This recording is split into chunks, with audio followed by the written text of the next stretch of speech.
ಇದು ಮಾಡ್ಕೊಳ್ಳೋದು. My life was very bad. In the sense, I spent a lot of time on my food chain. ಅದು ಒಂದನ್ನು ನಾವು ನೋಡಿದ್ರೆ ಸರ್ ಎಷ್ಟು ಅದರೊಳಗೆ involvement of all spaces. So inter dependent on one ಅನ್ನೋದು ಅನ್ನೋದು ಗೊತ್ತಾಗ್ತದೆ. ಸೊ ಇದು ಇಂಟರ್ ಡಿಪೆಂಡೆಂಟ್ ಆನ್ ಒನ್ ಅನ್ನೋದು ಅಂತ ಗೊತ್ತಾಗ್ತದೆ. ನಾವು ಯಾಕೆ ಹ್ಯೂಮನ್ ಬೀಯಿಂಗ್ ಎಷ್ಟು ಸಣ್ಣವು, ಹೌ ಸ್ಮಾಲ್ ವಿ ಆರ್ ಅನ್ನೋದು ಗೊತ್ತಾಗ್ತದೆ. ಸೊ ಇದು ಗೊತ್ತಾದ್ಮೇಲೆ your attitude to life will 8 to 10 years ನಾನು ಬಾಗಲಕೋಟೆಯಲ್ಲಿ ಜಾಬ್ ಮಾಡ್ತಾ ಇದ್ದೆ. ರಿಟೈರ್ ಆದಮೇಲೆ ನಾನು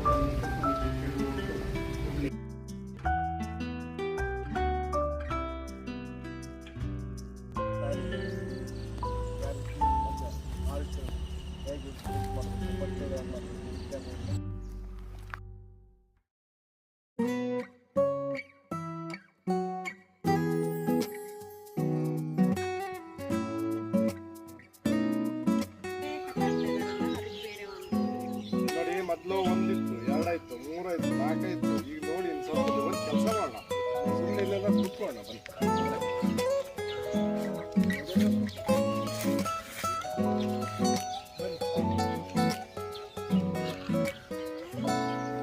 ಸ್ಟುಡಿಯೋದಲ್ಲಿ ಕೂತಿದ್ದೀವಿ.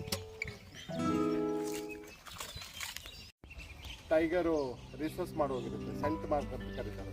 ಮರಕ್ಕೆ ಅಥವಾ ಒಂದು ಜಾಗ ಸ್ಪ್ರೇ ಮಾಡೋದು. ನಾವು ಮೂಗನ್ನು ಹಿಂಗೆ ಎಳಿಬೇಕಾಗಿತ್ತು ಸ್ಮೆಲ್ಲನ್ನು.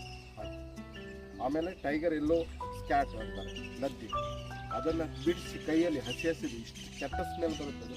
ಹಸಿ ಹಸಿನ ಬಿಡಿಸಿ ಅದರ ಎಲುಬನ್ನು ತೆಗೆದು ನೋಡಿ ಅದು ಯಾವ ಪ್ರಾಣಿಯನ್ನು ತಿಂದಿದೆ ಅಂತ ಹೇಳಬೇಕಾಗಿತ್ತು. ಕೂದಲದ ಮೇಲೆ ಅದು ಜಿಂಕೆನ, ಕಡವೆನ, ಕಾಡಲ್ಲಿ ತಿಂದಿದೆಯಾ ಅನ್ನೋದನ್ನು ನಾವು ಇದೆಲ್ಲ ನೀವು ಪ್ರಾಕ್ಟಿಕಲಿ ಅನುಭವ ಮಾಡಿದಾಗ ಮಾತ್ರ ನಿಮ್ಮದು ನೋಡಿ ಅದೃಷ್ಟ.